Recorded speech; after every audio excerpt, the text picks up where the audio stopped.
अस्सलाम वालेकुम व्यूवर्स। आज मैं आप लोगों के लिए मीठे दही बड़े की रेसिपी लेकर आई हूँ। इसे घर में बनाना बहुत ही आसान है और बाज़ार से ज़्यादा अच्छे बन जाते हैं घर के अंदर। तो अभी रमज़ान है तो आप इस रेसिपी को ज़रूर ट्राई कीजिएगा और इस वीडियो को आप लोगों ने लास्ट तक ज़रूर देखना है।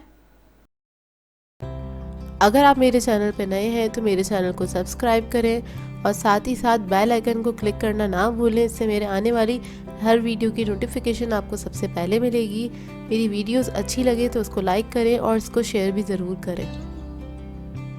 तो चलिए आइए वीडियो स्टार्ट करते हैं। तो इसके लिए मैंने लिया है मूंग की दाल का आटा, यानी कि पिसी हुई मूंग की दाल है 1.5 कप। ये इजीली मार्केट से मिल जाती है। अगर आपके घर के पास कोई चक्की है तो आप वहाँ से ले सकते हैं।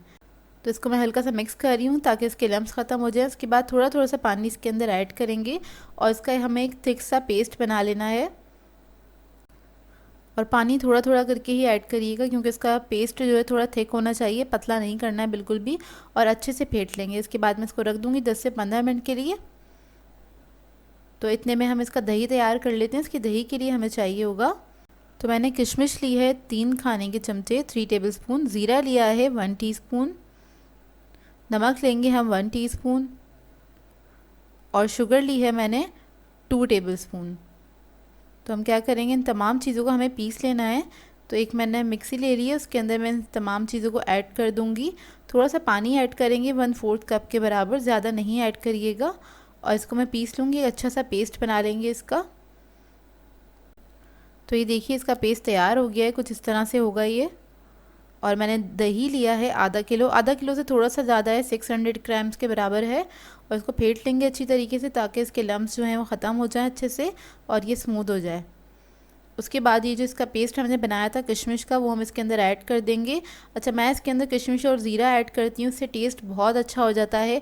आप लोग भी इसी तरह से बनाइएगा, आप लोगों को बहुत पसंद आएगा। बाज़ार से कई गुना ज़्यादा अच्छे घर में तैयार हो जाते हैं, आप बाज़ार से लेना छोड़ देंगे। एक बार ट्राई ज़रूर कीजिएगा। तो इसके अंदर मैंने थोड़ा सा पानी भी ऐड कर दिया है, बहुत थोड़ा सा 1/4 कप के बराबर। इसको मैं साइड पर रख दूँगी। तो देखिए 10 से 15 मिनट हो गए हैं और इस बैटर को काउंटर पे ऐसे ही छोड़ दिया था। तो इसके अंदर मैं सोडा ऐड कर रही हूँ 1/4 टीस्पून के बराबर। हीप ले लीजिएगा, थोड़ा ज़्यादा सोडा जाता है इसके अंदर। उसके बाद इसको हम अच्छे से फेंटेंगे तकरीबन आधा मिनट तक। इससे क्या होगा, ये बैटर जो है बहुत अच्छा फ्लफ़ी हो जाएगा। इसलिए हमने थोड़ा सा थिक रखा था क्योंकि ये थोड़ा सा थिन हो जाता है जब हम इसके अंदर सोडा ऐड करते हैं। तो थोड़ा फ्लफ़ी हो जाएगा और लाइट हो जाएगा, आपको ख़ुद को मतलब अंदाज़ा हो जाएगा जब आप इसको फेंटेंगे बहुत अच्छे से। तो ये रेडी हो जाएगा हमारा बैटर। अब इसको हम फ्राई करेंगे, इसकी हम फुल्कियाँ बना लेंगे छोटी छोटी सी। ऑयल मैंने गर्म करने के लिए रख दिया था, मीडियम फ्लेम पे हमें इसको फ्राई करना है। तो छोटी छोटी सी बस मैं इसकी फुल्कियाँ बना रही हूँ और इसको हम फ्राई कर लेंगे। छोटी छोटी ही आपने ऐड करनी है क्योंकि ये काफ़ी राइस हो जाती है और मतलब पानी में भी जब हम इसको सोक करेंगे तो काफ़ी बड़े साइज़ की हो जाएंगी ये। तो ये देखिए कितने छोटे साइज़ के मैं बड़े बना रही हूँ। मीठे दही बड़े जो होते हैं वो छोटे साइज़ के ही बनते हैं, उसी में इसकी खूबसूरती होती है और अच्छे लगते हैं दिखने में। तो देखिए इसको बस मैं हल्का सा मतलब टर्न करती रहूँगी जब नीचे इसके कलर आ जाएगा। और आपने मुस्तकिल इसको मिक्स करते रहना है ताकि इसके अंदर इवन कलर आए। तो ये देखिए लाइट ब्राउन कलर आ गया है अच्छे से। अब इसको मैं निकाल लूँगी और सारी जो बड़े हैं मैं उनको फ्राई कर लूँगी। तो सारे बड़े मैंने फ्राई कर लिए थे। अब इसको मुझे दोबारा फ्राई करना है क्योंकि इसको हम थोड़ा सा डार्क ब्राउन करते हैं, उसको रीफ्राई करना ज़रूरी होता है क्योंकि ये पानी में जाके थोड़े से लाइट हो जाते हैं। तो ये देखिए दोबारा से फ्राई हो गए हैं। अब इसको मैं निकाल लूँगी। इसके बाद एक बाउल के अंदर मैंने पानी ले लिया है, पानी मैंने लिया है टैप वाटर। और इसके अंदर इसको मैं सोक कर दूंगी 15 से 20 मिनट के लिए। इसके अंदर ये बिल्कुल बहुत अच्छे से सेट हो जाएंगे। तो ये देखिए बहुत अच्छे से ये सेट हो गए हैं और कितने फूल गए हैं।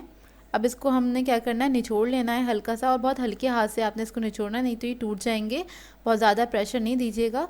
इसको निचोड़ के आपने निकाल लेना है इसको सर्विंग बाउल में। तो ये सारे जो बड़े हैं उसको अंदर से मैं इसके अंदर से पानी निकाल दूँगी। तो सब पे से मैंने पानी निकाल दिया था और जो दही मैंने बना के रखा था वो इसके ऊपर हम पोर कर देंगे अच्छी तरीके से। और इसको पोर करने के बाद मैं रख दूँगी फ्रिज में अच्छे से ठंडा करने के लिए क्योंकि मीठे दही बड़े जो होते हैं वो ठंडे ठंडे ही सर्व होते हैं, वही खाने में मज़े के लगते हैं। तो इसके ऊपर मैं चाट मसाला स्प्रिंकल कर रही हूँ। ये होममेड चाट मसाला है, इसकी रेसिपी आपको मेरे चैनल पे से मिल जाएगी। और इसके साथ आप लोग पापड़ी वगैरह भी सर्व कर सकते हैं, बहुत मज़े की लगती है इसके साथ पापड़ी। हर चीज़ मैं अपने चैनल पे सिखा चुकी हूँ। सो व्यूअर्स, अगर आप लोगों को मेरी रेसिपीज़ अच्छी लगती हैं तो मेरे चैनल को सब्सक्राइब करें, लाइक करें, कमेंट ज़रूर किया करें, शेयर भी ज़रूर किया करें अपने फ्रेंड्स के साथ, फैमिली के साथ। तो मुझे अपनी दुआ में याद रखिएगा। अल्लाह हाफ़िज़।